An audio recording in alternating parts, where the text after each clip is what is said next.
Áno. Takže keď my vysielame, že sme šťastní, pretože nám proste prúdi hojnosť, tak nejakú dobu proste sa to stále deje a potom dojdeme do momentu, kedy ten vesmír má pre nás pripravené ešte niečo lepšie, lebo my sme vytrénovali tú našu frekvenciu, naše energetické pole sa posilnilo a už sme pevní niekde v niečom. A teraz nám potrebuje odstrihnúť napríklad tú prácu, ktorá nám dávala akoby nejakým spôsobom to zabezpečenie alebo ten dobrý pocit, že vieme si zarobiť peniaze, tak sa to odstrihne a potrebuje sa tam napojiť nový kábel na to miesto, nový prítok hojnosti, ktorý je ešte stabilnejší alebo tvorivejší. Áno? Záleží na tom, aké máš poslanie, čo si prijal, kde tá radosť tvoja v živote je.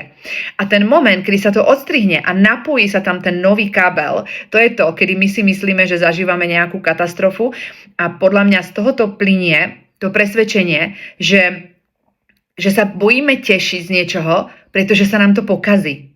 Ano, že sa bojíme sa tešiť, pretože sa nám to pokazí. A ono sa nám to nepokazí. Ono, keď sa tešíme, vysielame takú úžasnú frekvenciu, že sa začína preskladávať celý život.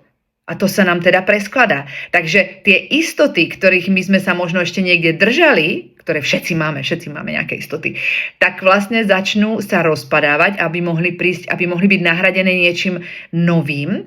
A my všetci ako ľudstvo spejeme k slobode. My nespejeme k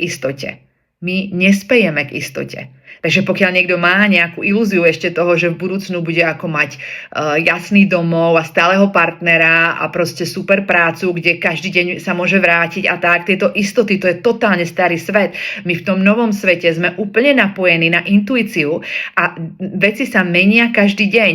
Každý deň niečo sa zvonka zmení a možno tú prácu zrazu nemáme, ale tam neprichádza ten strach. Čo sa tu deje? Ja nemám istotu.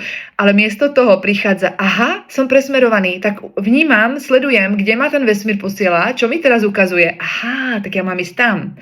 Áno, to je vlastne ten budúci život, kam my smerujeme, to je to, čo sa volá New Human, čiže nový človek, nová osobnosť.